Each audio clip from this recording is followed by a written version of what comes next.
We had the kind of marriage people stop noticing. 11 years in, everything settled into muscle memory. 2 kids, a decent house in Denver's outer suburbs. The Honda was paid off.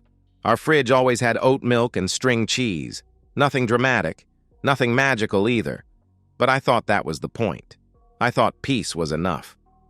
Jessica worked PR for a high-end fitness brand, always glued to her phone, juggling DMs and ad copy like it was a war zone. Recently, she'd been clocking more late nights. "Campaign season," she said. Big-name client, Travis Blake, the shirtless yogi with a god complex and a podcast. She laughed when I teased her about his thirst traps. "He's a client, not a crush," she said. I believed her. She said it so easily. Then Aiden, our 7-year-old, nuked the dinner table. "Is Uncle Travis coming over again to help Mommy with her camera?" I looked up mid-bite. Jessica blinked, too fast, then smiled, wide and artificial. "Not tonight, sweetie." She dabbed her mouth with a napkin like nothing happened. My fork hit the plate gently. I kept chewing. I nodded. My face didn't change, but my insides tightened like a fist. "Uncle Travis?" That wasn't a nickname a PR rep gave to a client. That was a comfort name. A child's name for someone who's been over more than once. Someone coached into familiarity. I finished dinner. Didn't say a word. Didn't push. Later, when the kids were tucked in and she headed to the shower, I sat on the bed and picked up her phone. She'd left it charging. The screen lit up when I tapped it. Same passcode as always. Her birthday. She assumed I'd stopped noticing, that I no longer cared enough to remember something so simple. She'd been right about a lot of things, but not this. I typed in the numbers. It unlocked on the first try. I didn't go hunting, didn't need to. It was all right there. Message threads with heart emojis, voice notes where her voice dipped into tones she hadn't used on me in years. He called her baby. She called him T. One thread had her whispering, "I can still feel you." A photo followed. Her legs, open, marked. My stomach didn't turn. I didn't cry. I kept scrolling. There were videos. One had her hair tied back, mouth open, eyes rolled back. Her hand was on the camera, his voice behind it. I watched for 6 seconds, then swiped to the next, and the next, and the next. I wasn't watching to torture myself. I was gathering. I found a screen recording, her laughing, sending Travis a clip of herself on our patio. "He still thinks I'm working late," she said, biting her lip, proud of it. She didn't just betray me, she joked about it. That was worse than the sex, worse than the lies. There was one video that sealed it. She was in the back seat of what looked like his SUV. Her dress hiked up, straddling him, laughing. "Don't hit send yet," she whispered, pushing the camera away. He kept filming. She looked straight into the lens and said, "He has no idea." That was the moment something in me died. Not pain, not sadness, just silence. A blank, hollow space where love used to live. I stood up, found a flash drive in the desk drawer, plugged it into my laptop, started transferring files, labeled the folder 2021 tax records. She'd never open it, never think to look there. I moved with clarity, precision, no shaking hands, no shouting, just cold air and purpose. Revenge wasn't even on my mind yet, only preservation, truth, proof. The water stopped running. I ejected the flash drive and put everything back where it had been, sat on the bed. She walked out in a towel, humming. "You want some tea?" she asked. "Sure," I said. I watched her walk to the kitchen, her back, her legs, her wet hair dripping onto the floor. I used to love that sight. Now I was just memorizing it, taking mental photographs of what she looked like before her life changed. She brought the tea, kissed my cheek. I thanked her. We climbed into bed. She curled away from me as usual. I stared at the ceiling, eyes wide open in the dark. That night, I stopped being her husband and quietly started becoming her reckoning. She came into the kitchen humming, hair damp, loose sweater sliding off one shoulder, looking every bit the woman I used to wake up grateful for. She leaned in to kiss my cheek. I let her. That was my first lie back. I said, "Sleep okay?" She smiled. Like a baby. So did I. I flipped pancakes. Aiden begged for extra syrup. Emma rolled her eyes and grabbed her planner. Jessica scrolled through her phone between sips of coffee, giggling softly. Probably some meme from Travis. Her thumb lingered too long on a voice note icon. I noted the timestamp. 7:52 a.m. I smiled and scraped another pancake onto the plate. I moved like a man who had nothing left to prove.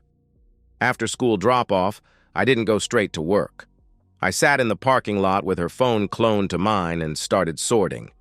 Dates, messages, voice recordings, her calendar. A few of his gym events cross-referenced in public Facebook groups. Times she claimed she was stuck in traffic lined up with his posts about post-workout smoothie runs. She was predictable. In a way, I was grateful. Nothing emotional. No reliving videos or crying into the dashboard. Just data. I exported everything to a new cloud folder. 2-factor authentication. Anonymous name. I didn't even write the password down. If you need to write it down, you don't really need it. At night, I rubbed her back while she told me how sore her feet were. Said she was on set all day wrangling influencers. I nodded. I asked if she wanted tea. She declined. Said she had emails to send. I marked it in the calendar. Blue dot. Wrangling influencers. The next morning, I watched her leave in leggings and a hoodie, clutching her branded tote bag. She blew a kiss from the car window. "See you later, babe."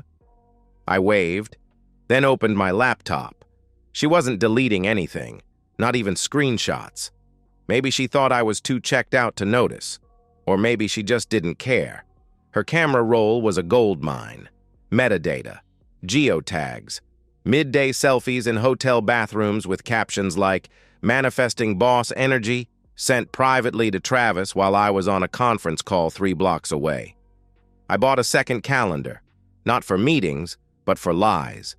Every late night was coded in red. Every unexplained Uber receipt, every vague Instagram story, mapped and time-stamped. I wasn't watching her to catch her. I was watching her to document the collapse. I took her to dinner the following Thursday, just the two of us. I made reservations at that rooftop place she used to love. She wore red lipstick, said she missed us time. I toasted to 11 years and told her she looked beautiful. She smiled with her whole face, the way she used to before guilt warped the edges. And I realized something. She believed me. That was the scariest part. She still thought she had me. Later, when we lay in bed, she brought up the kids' school fundraiser, asked if I'd volunteer for the auction table again this year. I said, "Sure." She talked for 5 minutes. I nodded twice. She didn't notice how I hadn't said anything real in weeks. Silence carries weight, but only to people who still feel it. She told me she'd be gone that weekend for a branding retreat. Said she was handling merch logistics for Travis's podcast launch. Used the word logistics twice, overcompensation. I said, "Sounds exciting." She kissed me goodbye Friday morning and said not to let the kids eat too much junk. That night, after they fell asleep, I unlocked her external drive. I'd seen it 1,000 times lying on her desk. Labeled Campaigns Master, the kind of thing a husband's supposed to ignore. Inside were folders, photo shoots, bloopers, unedited reels, and beneath it all, buried 2 layers deep, a folder named J+TRAW, password protected. Her go-to password worked on the 3rd try. It wasn't porn, it was video logs. Her talking to the camera, giggling about his soul connection. Her confessing that she didn't feel like a wife anymore, just someone managing a brand partnership with her husband's name on the mortgage. Clips of them goofing off in hotel rooms, her filming his abs, him kissing her forehead. It was a digital scrapbook of their affair, and I copied every second of it. I didn't feel broken. I didn't feel angry. I felt clean, controlled, like a man rebuilding himself plank by plank. Each piece I archived was a tile in the mosaic of her undoing. I didn't want a dramatic confrontation, didn't want to scream or throw things. That would only feed the part of her that still wanted to feel powerful. No. I wanted her to realize, months from now, maybe years, how meticulously I had built the bomb while she smiled through breakfast. I wanted her to see the full picture and realize she'd walked into it willingly, and that I never raised my voice once. She always laughed when I said I'd help with her content. "You wouldn't know where to start," she said once, half-dressed, applying eyeliner for a reel. She was right. I didn't understand her brand language then, not the aesthetics, the cadence, the filters, but I understood it now, intimately. She never changed the admin password to her brand account. She never thought she had to. I was the boring husband who never checked Instagram, let alone her scheduling software. She forgot who helped her build the back end when she launched 2 years ago. I still had access. And arrogance, not cruelty, is what leaves the back door open. Logging in was like stepping into the brain of a woman who had no idea she was about to implode. Folders filled with pitch decks, video drafts, DMs with brand reps, all there. Her upcoming event was called The Elevation Experience: Wellness, Empowerment, Sexual Energy as Creative Force. Travis was listed as a surprise guest speaker. A leaked agenda on her Dropbox called him her sacred masculine co-host. Every click sharpened me. She'd left everything in there. Even old backup drives she must have imported from her phone. Some videos were clearly raw drafts for her campaigns. Her on yoga mats, walking along beaches, biting into acai bowls with fake spontaneity. But deeper in, the tone shifted. Same voice, same aesthetic, but different purpose. I found a file labeled T-Traw BTS. At first, it looked like behind the scenes from a retreat, until the camera slipped, until her voice dipped too low, until I realized this wasn't content for her audience. This was content for him. There were 34 clips in total, some filmed by him, some by her. One in particular stood out, her sitting cross-legged, holding his hoodie to her face. "He still thinks I'm at Pilates," she whispered, then giggled. "Poor guy still makes me coffee every morning." I didn't breathe, just marked the timestamp and kept collecting. There was enough material to do what I needed. I didn't want a confrontation. I wanted a film. I started editing. I used her fonts, her voiceovers. I mirrored the way she opened every video, bright-eyed, gentle fade-ins, soft lighting, the same lo-fi instrumental track she used for her product reviews. But instead of smoothie recipes and affirmations, I layered in the mockery. Her moaning, her laughing at me, her whispering his name, her smirking in hotel mirrors, his hand sliding across the frame.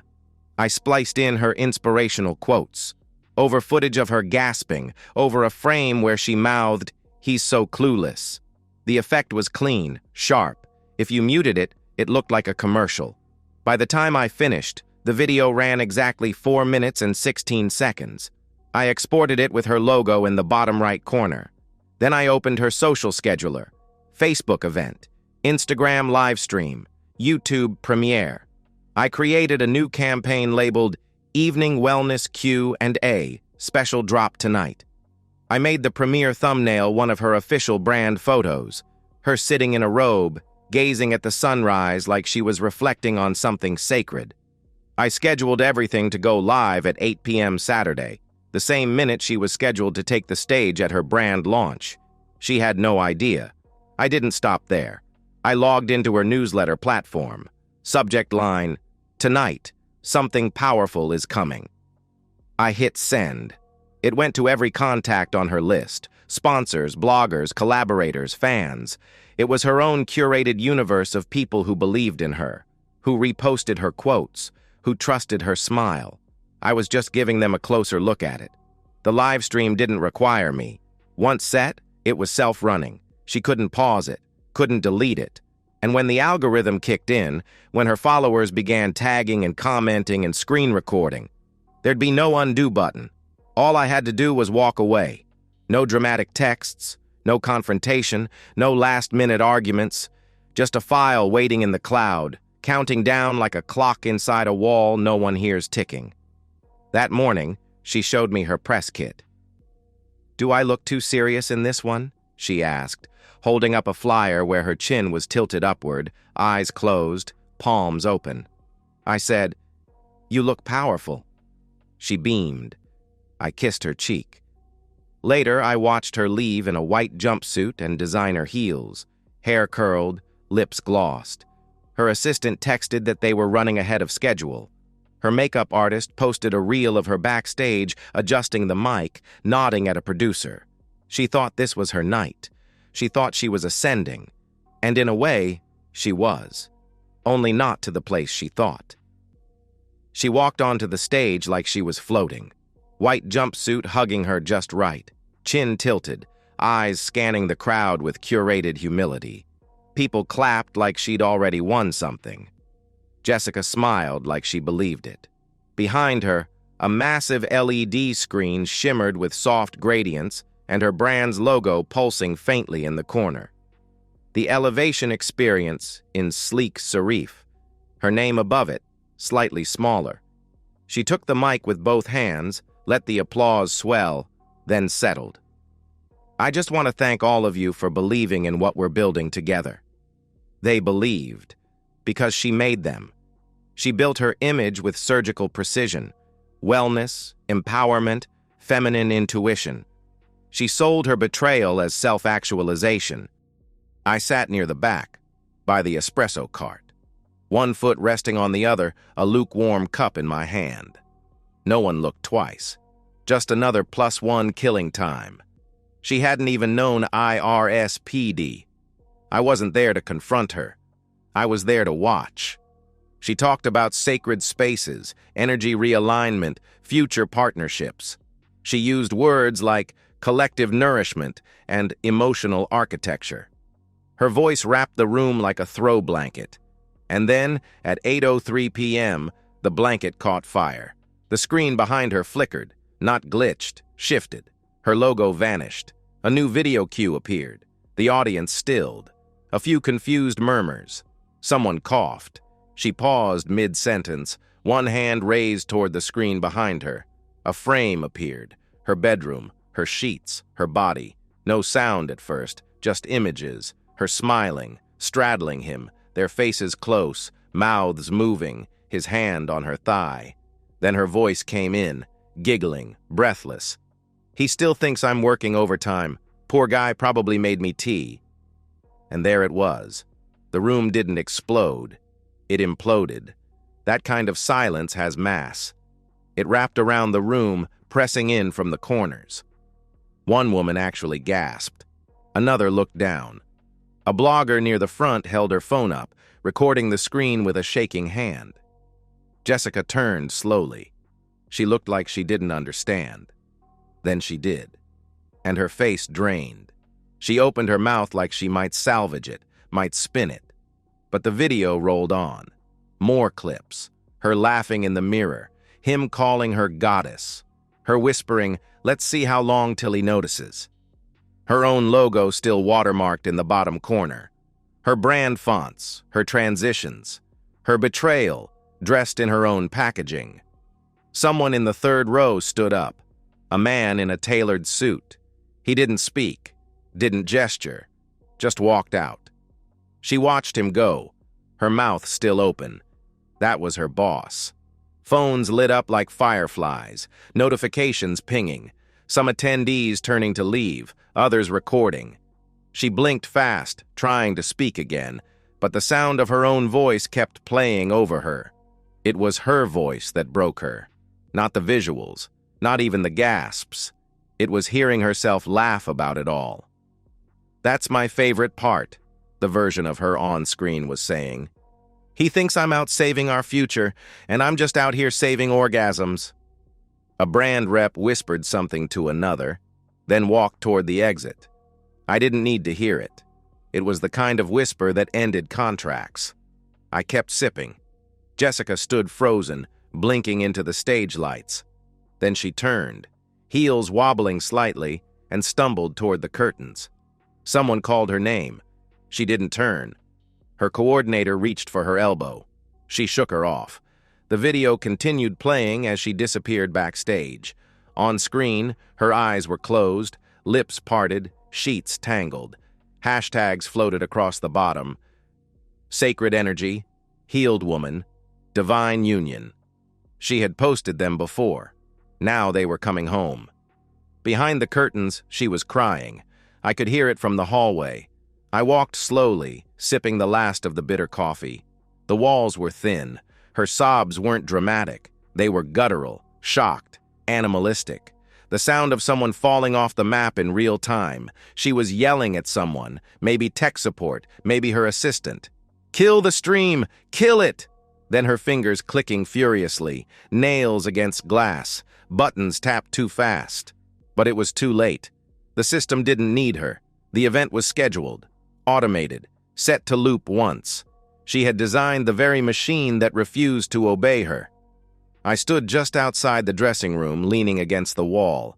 The coordinator passed me without a word. Then the man arrived. Mid-30s, black folder in hand, blazer, calm eyes, the kind of calm that means business. He walked into the dressing room like it was his office. "Jessica Miller?" he asked. She froze, red-eyed. Mascara streaked halfway down her face, hair sticking to the gloss on her lips. She nodded, tiny, childlike. He handed her the envelope. She didn't even look up, just took it, hands trembling. "Consider yourself served." Her mouth moved but didn't produce sound. Still holding the phone, still tapping, still crying. The live stream hadn't stopped. A screen in the hallway showed the video nearing its final seconds, just as she collapsed onto the makeup chair. I could see the chat pouring in. "What is this? Is this real? Oh my God." It was still her brand's channel, still her audience, still live. No one screamed. There was no dramatic breakdown, no apology screamed through sobs, no "please let me explain." Just her, in full view, and that was enough. Because sometimes the most devastating sound in a room isn't screaming. It's nothing. Just the sound of the mask hitting the floor. The next morning was quiet. No angry calls, no tearful voicemails, just stillness. Like the moment after a building collapses, when all that's left is dust and breath. She didn't reach out, not even a text, which told me everything. She was still in shock. I imagine she sat in the ruins of her own creation, scrolling through comment sections that once worshipped her, now dissecting her. She used to post about manifestation and feminine energy. Now they were posting about her, hashtags flipping from praise to parody. Travis vanished, deleted his stories, locked his profile. One vague post about needing to disconnect for mental health, and then silence. No defense, no denial, just gone. She called him, multiple times. He never picked up. Even betrayal has a hierarchy. And when everything burned, she learned she wasn't the priority. By midday, 3 sponsors had dropped public statements. Corporate PR teams work fast when reputations are at stake. I saw one statement framed as values misalignment. Another simply said, contract terminated effective immediately. None of them named her directly. They didn't need to. The video did that. Screenshots circulated faster than apologies. She tried to spin it, claimed she'd been hacked, said the footage was stolen. She posted once, a black square with white text, something about digital violence, boundaries, healing. The comments were brutal. People weren't stupid. Too many timestamps, too many angles, too many mirrors reflecting the truth right back at her. By Monday, I'd filed. Divorce, full custody, no emotion, just documents, just facts, timeline attached, screenshots labeled, metadata linked. Colorado courts don't care about sob stories. They care about impact, reckless endangerment, exposure, emotional harm. My attorney said I had an open lane. She had nothing but mascara and excuses. Her lawyer called by Thursday, wanted to settle, offered the SUV, half the equity, limited visitation, and a confidentiality clause. I declined. I wasn't negotiating. I wasn't angry. I was finished. The mortgage shifted into my name that same week. Her name was removed like ink peeled off glass. The SUV went up for sale. I dropped her podcast mic, ring lights, and vision board into boxes and drove them to Goodwill without a word. I didn't even keep the diffuser she loved. The kids? They adjusted. Quicker than I expected. I didn't let them see the videos. Didn't let them hear the fights that never came. They just knew Mom wasn't home now, and Dad made breakfast, and there were no more hushed phone calls in the hallway or locked bedroom doors. Emma asked if we could paint the guest room. Said it felt too mom-ish. Aiden wanted me to sign his field trip slip. Small things. Everyday things. The world kept turning, even as hers stopped. I watched her try to claw back her life. Tried a podcast apology, got 22 listens. Comment section shut off. She tried YouTube. 3 videos in, she gave up. No one believed her anymore. The betrayal wasn't the worst part. It was the arrogance. She built a life on image, and when the cracks formed, she thought she could outshine them. That if she smiled enough, posted the right caption, wore the right tone, people would forgive. But the world saw what she really was. What I saw alone for years. The mask didn't fall. She dropped it herself. I heard from a mutual friend that she was renting a 1-bedroom near Aurora now. No job, no gigs, just her and the echo chamber of what she used to be. She still has the same username, still posts occasionally, stock photos, pre-written affirmations, comments turned off, likes hidden. She thinks she's reclaiming something, but there's nothing left to reclaim. What was hers? The name, the car, the platform, the lie, all of it came undone in one click. And every piece that mattered became mine, not out of spite, but necessity. The house became quiet again, not silent, not hollow, just still, like it used to be, before hashtags and ring lights replaced conversations. The kids laughed more, the air felt lighter, and for the first time in years, I stopped checking the clock. She still texts, not often, but enough to remind me she hasn't let go. Short sentences, half-hearted attempts at rewinding time. Can we talk? I wasn't myself. We could have worked through it. I don't reply. There's nothing left to answer. No version of me that needs the last word. I see the message bubble flicker and fade like a firefly in a jar. Temporary. Trapped. Dying in the same silence she used to ignore me. She used to let my questions hang unanswered for hours. Now I let hers disappear unread. Ironic. She says she wasn't herself. That's the line she chose. Like she blacked out and woke up months later under someone else's body, someone else's moans. But betrayal doesn't need possession. It just needs permission. And she gave it, again and again, with clear eyes and steady hands.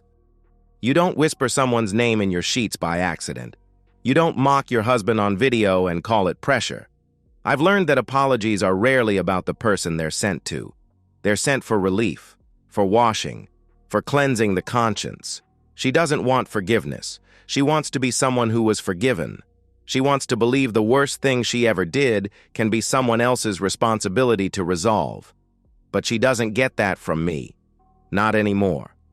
The world thinks I handled it quietly. I suppose that's true. I never posted a word. Never dropped cryptic status updates or shared breakup quotes with a black background. No new tattoo. No long drives into the woods. Just a man who got quiet, then rebuilt. They ask what happened sometimes. At work, old friends. You doing okay? I say, fine. But what I mean is, I wake up without wondering if the person next to me is real. I sit with my kids and listen, not because I have to, but because I'm actually present. I unlock my phone without the urge to check for damage. Fine is a freedom they don't have the words for. My revenge wasn't loud. It didn't torch her world in one blaze. It seeped in, quiet, cold. It turned everything she counted on to frost, then watched her try to walk barefoot across it. I didn't need fire. I needed control. And silence gave me that. People mistake silence for weakness. They don't understand that silence is restraint with direction. It's the final word that never has to be said. It's the sentence she's still waiting for me to write, the one that would give her closure. But closure isn't hers to ask for. She opened the door. I walked through it. She doesn't get to call me back inside. Sometimes I wonder what she tells people now. Maybe she paints me as cold. Maybe she calls it an overreaction. Maybe she started believing her own rewrites. That's fine. Let her rewrite. Let her try to recast the story where she's the victim of an overplanned vendetta instead of the architect of her own collapse. The truth doesn't need my defense. It already did its job. Every morning I drop my daughter at school. She hugs me tighter than she used to. She doesn't ask where her mom went. She just says, "Thanks for lunch, Dad." My son learned how to scramble eggs last week. He calls them Dad's Special. That's enough for me. They don't know the whole story. They don't need to. All they know is that Dad's here, whole, grounded, not pacing the hallway or staring at closed doors. That's the legacy I'm building now. Not revenge, not grief, presence. I kept the house, not because I'm sentimental, but because I needed to prove something to myself, that I could scrub her shadow out of every room without having to burn the place down. Her perfume's gone, her mug's in the trash, the ring light is boxed in the garage, untouched. There's peace in the mundane now. I fold the laundry, I fix the garage door, I sleep. Real sleep. Not the kind where you flinch at every buzz in the dark. And I don't check her page anymore, not even to gloat. She still posts sometimes, poses beside white walls, overuses the word healing. The comments are empty. The captions read like whispers into a void. She thinks I destroyed her, but I didn't. She was the one holding the matches. I just let the air in. Somewhere out there, she's still trying to build a version of herself that looks whole. Still trying to find a platform that won't crack beneath her. Still hoping that someone, somewhere, will look at her and say, "You were brave." But all I wanted was an ending she didn't control. And I got it. Not with screams, not with flames, but with the quiet certainty of a man who finally stopped bleeding for someone who never once held the wound. And so, we've reached the end of today's story. Was it what you expected, or did it take a twist you didn't see coming? I'm curious to hear your thoughts. Share them in the comments below, and let's get a conversation going. If this story kept you hooked, make sure to hit that like button. And if you're new here or just haven't subscribed yet, now's the perfect time to join our community. I bring you fresh, captivating stories every day, so click that subscribe button and turn on notifications so you never miss out. Thanks for watching, and I'll see you in the next one.